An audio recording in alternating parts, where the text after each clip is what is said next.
It was just a Tuesday. You know those days? The kind where nothing special is supposed to happen. I was on the number 12 bus, heading home from my job at the library. My feet ached, my bag felt heavy, and all I could think about was kicking off my shoes and making a cup of tea. The bus was packed, like usual. Every seat taken, people standing in the aisle swaying with every lurch and stop. I'd managed to snag a seat by the window, thank goodness. I was kind of half dozing, watching the world blur by. Then, at the Market Street stop, a few people got off and a few more got on. That's when I saw him. He was an older man, maybe in his late 60s, but it was hard to tell. His face, well, a lot of it was covered in bandages, and his hands too. What I could see looked red and raw, like a terrible burn. He moved slowly and carefully, and I could see the pain in his eyes every time the bus jolted. He was holding onto the pole, but he looked unsteady, like he might fall down. My heart just went out to him. I can't explain it. I've got a granddad, and I just imagined him trying to stand on that wobbly bus, hurting like that no one else seemed to be moving. Maybe they didn't see him properly, or maybe they were lost in their own thoughts, just like I'd been a minute before, but I couldn't just sit there. So I stood up.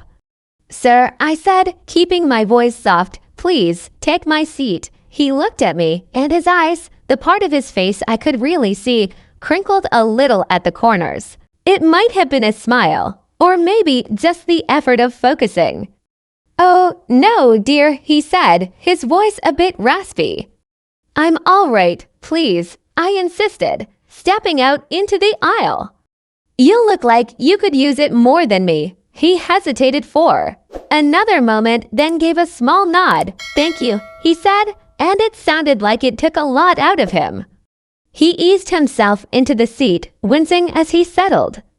I grabbed the overhead strap and just stood there, swaying with the bus. I didn't think much of it, honestly. It just felt like the right thing to do. I saw him close his eyes for a bit, and he looked a tiny bit more comfortable. A few stops later, he got off, giving me another small nod as he passed. And that was that. I got home, made my tea, and the whole thing pretty much faded from my mind. Fast forward about a week. It was a Saturday morning. I was in my pajamas, hair a mess, trying to decide if I had the energy to tackle the laundry mountain in my spare room. There was a knock at the door, a proper, firm knock. Not like the postman. I peeked through the spy hole, 2 men in dark suits. My first thought was, oh no, am I in some kind of trouble? My heart started to do a little tap dance against my ribs. I opened the door a crack. "Yes, Mom," one of them said, very polite but very serious.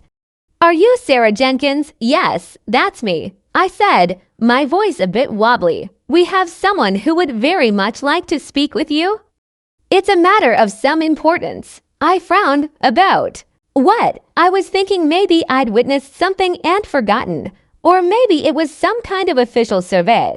The other man said, "It concerns an act of kindness you performed on the number 12 bus last Tuesday." My mind went completely blank. For a second, the number 12 bus. Then, like a flash, I remembered the burned man. "Oh," I said, "the gentleman. Is he okay?" "He's recovering, Mum," the first man said. "The person who wishes to see you is very grateful for your actions.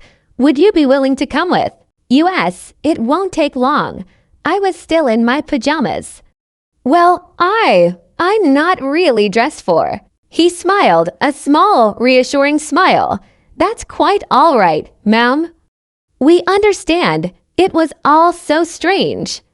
But they seemed genuine, and Micah told me it was okay." "All right," I said. "Just let me grab a coat." I threw on a cardigan over my pajamas and slipped on my sneakers. When I stepped outside, there was a black, official-looking car at the curb. That was surprising enough, but then, as I got closer, I heard it. A thumping sound getting louder. WUMP-WUMP-WUMP.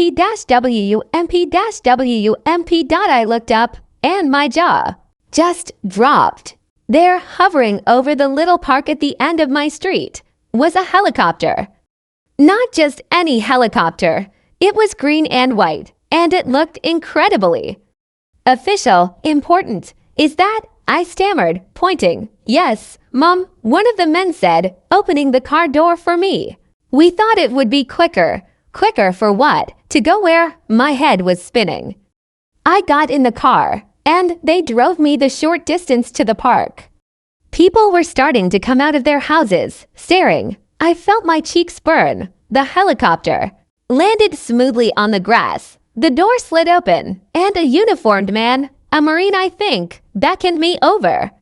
The wind from the rotors was incredible, whipping my hair around my face. I practically had to be helped up the steps. Inside, it was surprisingly plush and quiet once the door was closed. One of the men from my door was there. We're just taking a short trip, Ms. Jenkins, he said over the headset he offered me. Where are we going? I asked, my voice barely a squeak. You'll see, someone very important was deeply touched by what you did for his father. His father. The burned man was someone's father. Of course he was, but the helicopter, Marine won. I'd seen pictures of it on the news. My heart was hammering so hard I thought it might break a rib. We flew for maybe 20 minutes. I saw familiar landmarks give way to countryside, and then, in the distance, a very large, very famous White House. No, it couldn't be, but it was. We landed on a perfectly manicured lawn. As I was helped out, my legs feeling like jelly, I saw him standing on the steps, looking concerned and kind, was the President of the United States. I think I stopped breathing for a moment. He walked towards me, his hand outstretched. Ms. Jenkins, he said, his voice warm and familiar from all the times I'd heard it on TV. Sarah, thank you for coming, Mr. President. I managed, my voice a whisper. My hand was shaking as I shook his. Please, he said, gesturing towards the house. Come in. My son is very eager to thank you himself. We walked inside. It was as grand as you'd imagine. He led me to a sunny room, a sitting room, I guess. And there, sitting in an armchair, looking much better, though still bandaged, was the man from the bus. He smiled when he saw me, a proper, warm smile this time. This is the lady, Dad, he said, his voice still a bit rough, but stronger. He looked at me. I'm Michael, he said. I never got to thank you properly that day. I was in a lot of pain. Just getting home from the hospital after an accident. Your kindness, giving up your seat when you looked tired yourself, it meant more than you can know. It was a small thing, maybe, but it was a light in a very dark day for Emmy. Tears pricked my eyes. I'm just glad I could help a little, I said. I hope you're feeling much better. I am, thank you, he said. Slowly but surely, the President put a hand on my shoulder. Sarah, he said, his voice full of emotion. In our world, we see a lot of big gestures, a lot of talk. But true compassion, the kind you showed my son, a stranger on a bus. That's rare, and it's powerful. You reminded us of the good in people.